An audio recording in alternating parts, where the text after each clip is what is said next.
queria um dia poder colocar esse microfone aqui e fazer com que vocês pudessem ouvir o bastidor também, né? A política se constrói de pessoas que buscam, lá no Proto, no início, uma transformação social. A gente sabe que tem muito picareta, né? O Brasil está recheado deles, né? Recheado, eu te diria que 80% da política brasileira, e estou sendo otimista, tá? É uma política que deixa cada vez mais, nós que somos obrigados a votar, né? Que a gente não tem, num país democrático, a gente não tem o direito de dizer não, a gente precisa votar.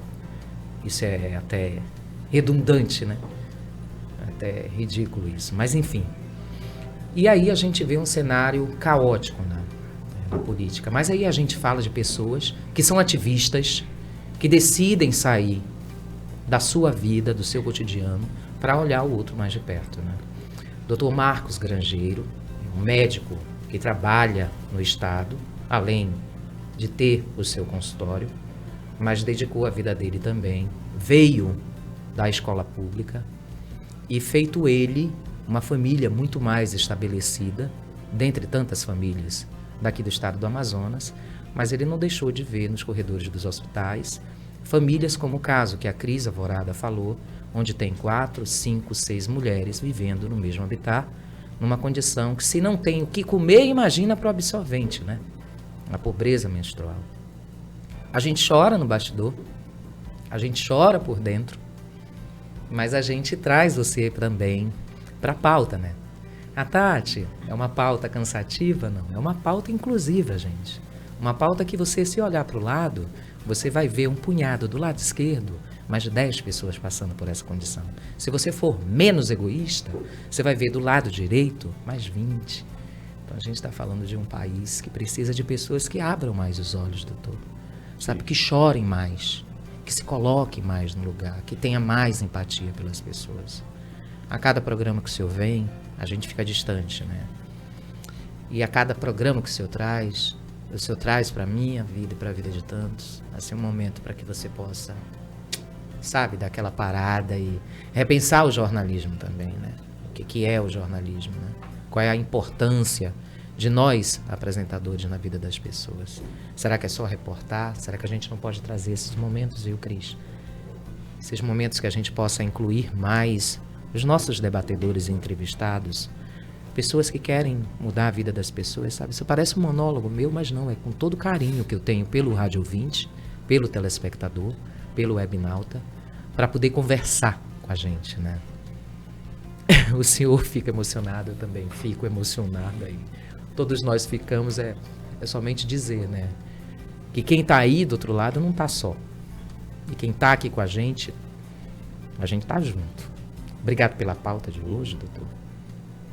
Sempre um presente. Eu que agradeço. Na verdade, é uma pequena contribuição, né, Cris? A gente faz tão pouco e a gente fica tão feliz por poder fazer, pelo menos um pouco, né? Eu acho que essas pautas, elas tentam buscar dignidade às pessoas que estão vivendo em condições indignas.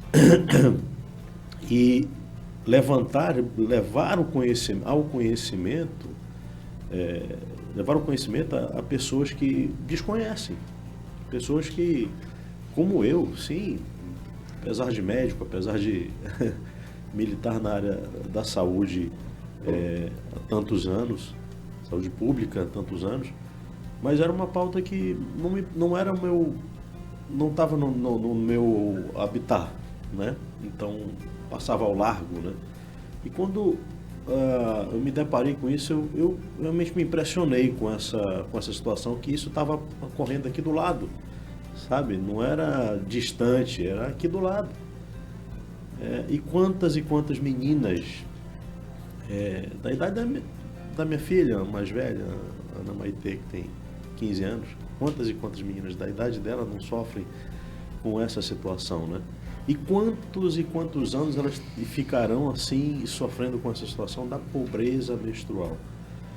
A situação de vulnerabilidade social a que uma grande parte dos brasileiros estão expostos é de é de cortar o coração. Então você precisa ter empatia com o que a Cris desenvolve e desperta na gente, né? Por essas pessoas, você precisa se colocar no lugar do outro e ter essa dor, sentir um pouco dessa dor que o outro também sente, né?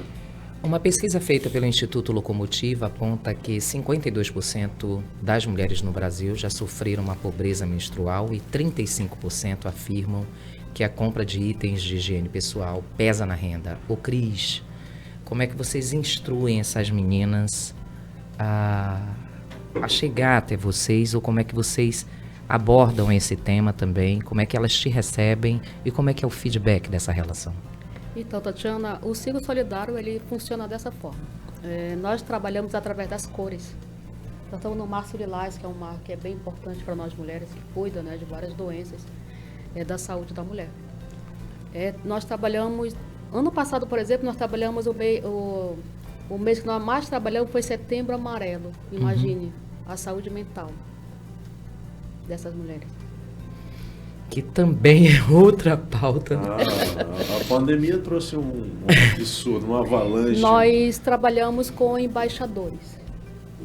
Nos bairros que nós vamos, nós temos uma pessoa que é responsável pelo local. E vocês encontram, mapeiam, escolhem, Sim, elegem essas mulheres? Exatamente. Nós elegemos embaixadores nos bairros. São nossas pessoas que nos levam, nos trazem a demanda. O ciclo ele não tem uma sede própria, nós nos reunimos na casa da minha mãe, no pátio. Lá também. Lá no Alvorada. Isso, lá no Alvorada.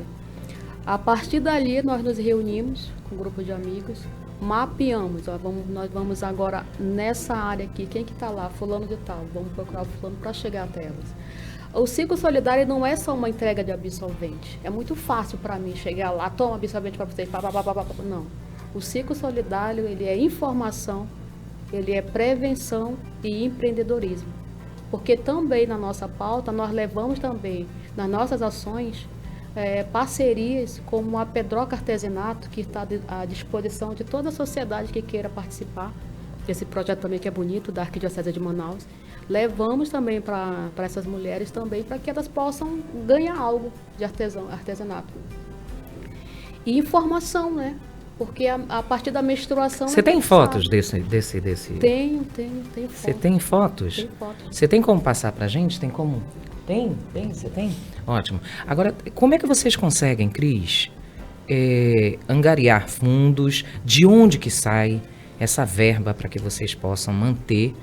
Tem ônibus que gasta, tem condução, alimentação para vocês se reunirem, ou isso é todo mundo que se ajuda? Isso, então nós contamos com a sociedade civil. Com anônimos, com pessoas que se sensibilizam com a pauta. Porque realmente, ano passado nós perdemos uma jovem de 21 anos com o câncer de útero levou ela. Porque a saúde não chegou até ela. Quando eu cheguei até essa moça, ela já estava bem debilitada. Nós tentamos de todas as formas, mas não conseguimos.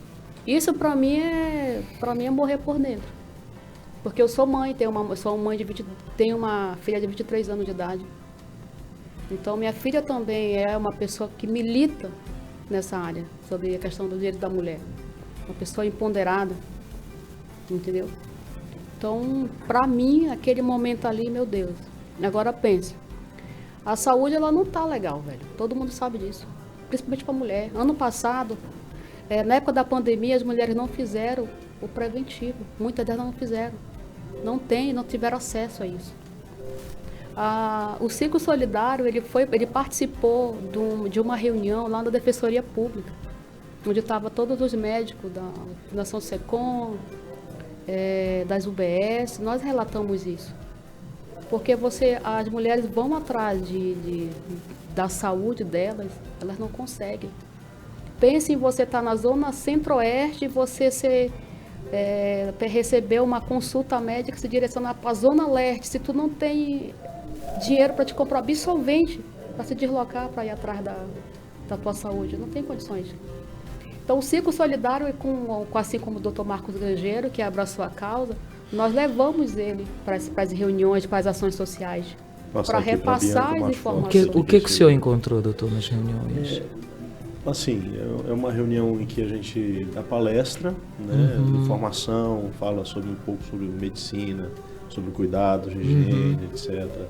E também fala sobre a importância dessa situação, dessa pobreza menstrual, o quanto a gente precisa melhorar a ação, né, para que essas pessoas tenham uma melhor higiene e saibam da importância de um contato, né? Eu lembro que numa das palestras eu até falei assim, na relação de uma das palestras, inclusive eu levei minha filha, Ana Maitê, na distribuição de absorventes, na distribuição de informação, e do quanto isso é importante da conversa de pais e filhos, né? Da interação de pais e filhos. Bem, é uma conversa muito boa, muito agradável. Eu já participei de algumas, pelo menos 2 ou 3, e Em média são quantas mulheres, Cris, que participam assim? O Nessas ciclo- comitivas que sim, vocês vão, o nos ci- ciclos? O ciclo solidário, ele Ele é itinerante. Ele é itinerante, né? Mas ele cuida de 500 mulheres, todo mês. Aí as reuniões, são essas pessoas que estão na reunião, que vão ramificar tudo, né? A gente tem as imagens aí na tela, e para você que está ouvindo no rádio, eu vou descrevê-las. São as mulheres que participam ativamente, onde o próprio projeto, que está posto nas casas das mulheres que participam do ciclo solidário, esse ciclo, como a própria Cris bem disse, ele atende não somente à pobreza menstrual, mas também à importância do cuidado da higiene pessoal, do cuidado também do empoderamento social, entre empreendedorismo, tem todo um conceito de dar a voz para quem não tem voz, principalmente mulheres da periferia e mulheres que precisam de auxílio no dia a dia, onde a ausência do poder público, onde o poder público não chega, né? O desconhecimento também, que leva também, gera esse isolamento, elas vão dar essa voz e vão mostrar por meio de palestra. A gente está vendo aí o doutor... Minha filha ali do lado também. A filha do doutor Marcos, participando, crianças também. São mulheres de várias idades, né, Cris? Sim, de várias O que eu idades. acho interessante é que a Cris, ela circula muito bem em diversos setores, né? Então, ela faz palestra na Igreja Católica, faz palestra na Igreja Evangélica, cria uma parceria com uma pastora, com um padre e tal. Ela tem uma entrada muito boa em diversos setores e segmentos, né? É muito importante a gente estar aqui e o nosso ouvinte, o nosso webnauta, as pessoas que estão nos vendo pela TV agora, Telespectador. os nossos telespectadores, é muito importante, sabe, Cris, para que esse projeto cresça, a gente dizer como é que elas podem ajudar esse projeto, né? E participar, né? Ficar juntas, né? Exatamente.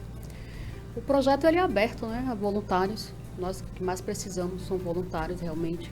Pessoas que queiram abraçar a causa, porque apesar de a lei já ter sido votada no Congresso positivamente, Até chegar na ponta. Isso. As é pessoas muito sempre me difícil. perguntam, e agora? O projeto vai terminar? Eu falei, não, gente, agora que o projeto vai se fortalecer. Exatamente. Porque a lei ela só vai atingir algumas mulheres, não vai atingir todas. Eu quero atingir todas. Eu preciso que atinjam todas as mulheres. Não é só meia dúzia, mas todas. Todas que precisam dessa ajuda. Então, como é que eles podem te ajudar? Através de doações. Telefone. Telefone 91439265. Peraí, vamos devagar. 0 prestadora 92 9143 9265. 9143 9265. Não esqueça de botar o 9 na frente. 99143 9265. Fala diretamente contigo, Cris. Diretamente comigo. Tem Instagram, redes sociais? @Ciclo Solidário AM. @Ciclo Solidário AM. Certo, doutor? Certíssimo. Muito obrigado pela oportunidade. Ó, doutor Marcos está se despedindo aí, mas ó, presta atenção, vai lá nas redes sociais do doutor Marcos, que ele, assim, ele é um ativista das causas humanitárias, viu? Da sua causa, da nossa causa. Ele não tem esse olhar somente detalhado em cima do trabalho da crise e ajuda também, mas também sempre está ativamente em várias plataformas, né, doutor? No Instagram, Dr. Grangeiro, para ficar mais fácil agora, DR Grangeiro, Grangeiro com G. Vocês me encontram lá. E a gente volta na Mais fácil. quinta. Na quinta-feira estamos de volta aqui. Doutor, obrigada, tá? Eu que agradeço, sempre. O senhor sempre. Cris, querida, aceita uma voluntária? Na hora. Que tem outra ali, a Laís, Fundamental. a Bianca Diniz, a Isa, que já tá aqui também, o Rodrigo e o Cardo. Bora? Vamos juntos. E você? Bora?